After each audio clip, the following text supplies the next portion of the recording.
How goes it, guys? It took me forever to finally get around to actually making a video for this channel, because I'm slow about these things. I blame life getting in the way, but that's not the point of this video. Maybe I'll do an update thing later or something. As will be the usual for these videos, it's going to contain, spoilers, obviously, for the series that we'll be talking about today. So, if you want to avoid those, then go away. And before I actually go any further with this, I am sick. Hence why I look more crappish than usual and why I sound funny. So, pardon that, the flu sucks. So today I'm going to be talking about a old-ish, I guess. I don't even know when this series came out, and now I'm curious. Let's go find out. I can't multitask or I would be talking while typing. Yes, we're going to be talking about a series that, for one, was a series that kind of really got me into anime, so I kind of owe a lot to it. Really? When did the anime start? 2007? Huh. I was older than that. Anyway, so yes, today we'll be talking about what's in this absolutely beautiful box, if the camera's even picking it up, and that is Lucky Star. Fun fact, this was basically the only thing that I bought at the Anime Blues convention back in June, because it was expensive as hell. So yes, and in this gorgeous box is all of the DVDs. And I haven't even actually watched them on this at all, because I've always watched it online. I honestly can't even say how I got into the series, because I don't remember, because it feels like it was forever ago. I'm going to guess that it was probably one of those things that I just saw it all over the internet and everybody talking about how awesome and cute it was and blah blah blah, so I was like, I'll check it out. I do remember watching it near the end of summer break, because I gave myself a goal that I would definitely finish watching it before school started back. And I got through the last few episodes the day before we had to go back to school, so at least remember that. So the show itself is, in a word, awesome. It's very simplistic, it's very adorable, it's hilarious, and most will consider it a must-watch for any and all anime fans.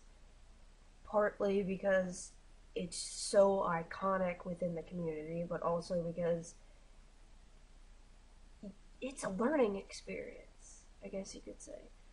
Think Genshiken, but in cute female form, if that makes sense. And I really can't make that comparison because I still haven't finished watching Genshiken, but it's similar in some aspects.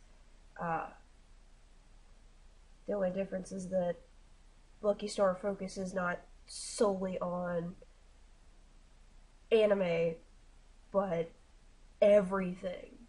I mean, it's just, you could say the characters are normal people. You have the average people, and you have the overindulgent anime fan that's kind of mixed in, and it just kind of shows the coexistence, and it's really cool.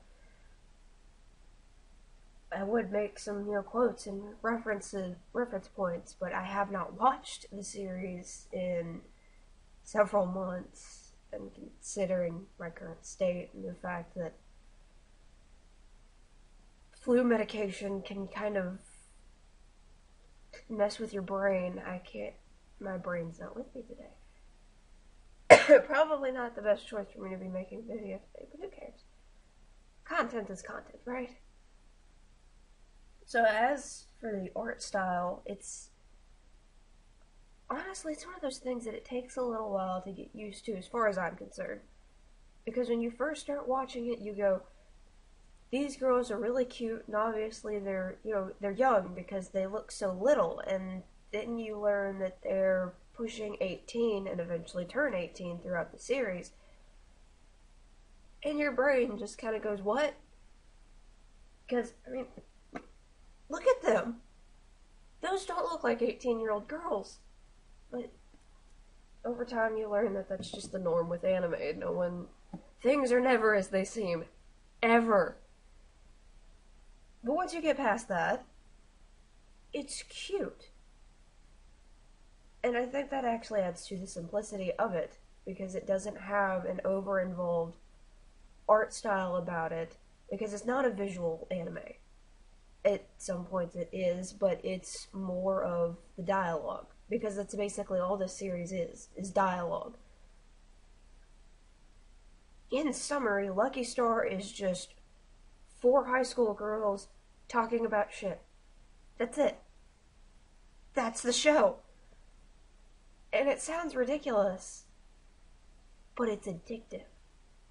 I mean, the first time I went to watch this, I almost didn't finish it because the first episode is them talking about food.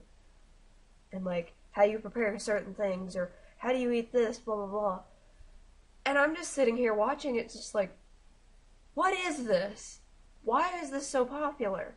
And that's part of what made me continue on.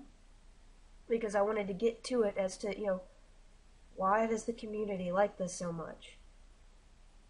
And I really think it's just the simplicity of it. And that's part of why it's become so iconic.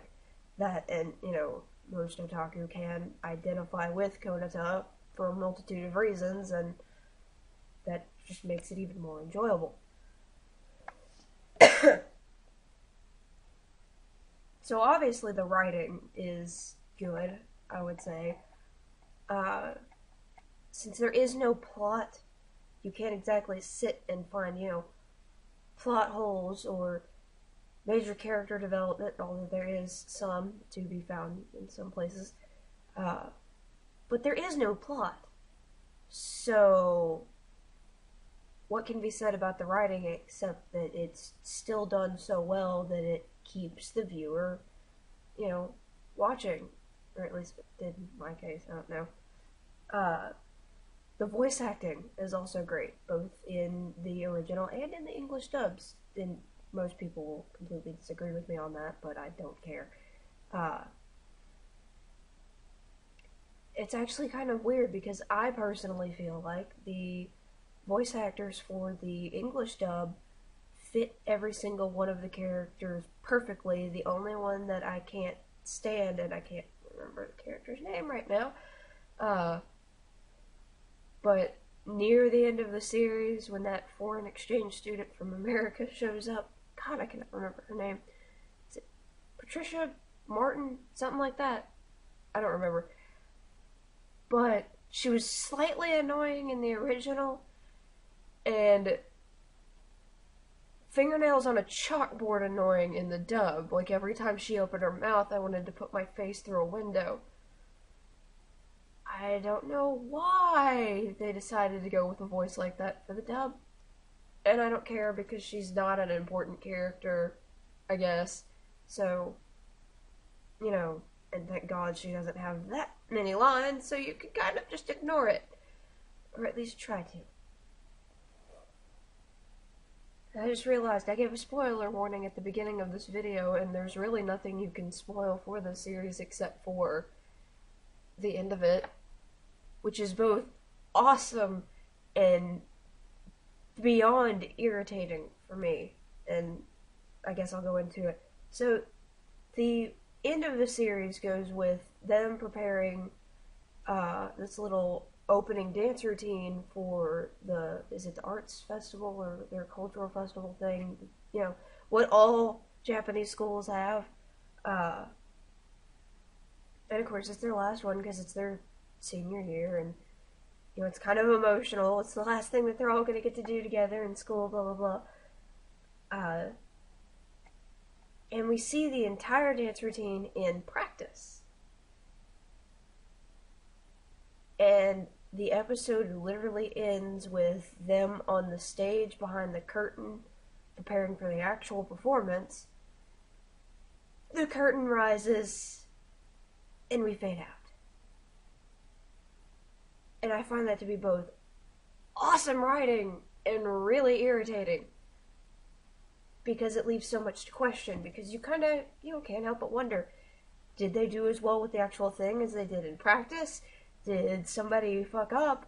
Did no one in the audience enjoy it? Which, if that was the case, all those people need to be slapped in the face with a chair. It leaves you wanting more, a lot more. And for a while, I felt like, I was never going to get this desire for more satisfied until I found this, the OVA, which is, in summary, more random and confusing than the actual series itself, especially with the whole dream sequence Cinderella type thing between Konata and Kagami, which is awesome in so many ways. And speaking of that, I mean, how can you not love Kagamiku? Just look at her. My camera's probably not picking up the beautiful detail on this figure, and suddenly we're going into figure reviews. But just, how is that not adorable? Yeah, obviously this little review type thing has been kind of disorganized and has had no point to it whatsoever, which is fitting for a series with no plot. So if you're wanting to watch just something for the sake of watching it, it's engaging, but it isn't. It's not going to give you this really in-depth plot that makes you go, I have to sit and marathon this because I don't want to sit and deal with the phone interrupting me. You don't want to sit and deal with the anticipation of, I want to see what happens next episode. There is no anxiety like that with this series. You just marathon it because you can't stop because it's so good. And, again, in my opinion, you can easily watch it with either subtitles or watch it in English, because the English dub is actually good, in my opinion. I feel like the voices fit the characters well enough that it's tolerable. Of course, yes, people are going to go, oh, but the English dub sounds so different compared to the Japanese. Duh! That's kind of how that works. But, to each his own. If you prefer to watch it in Japanese, that's fine. Both the original cast and the English cast are really, really good. So,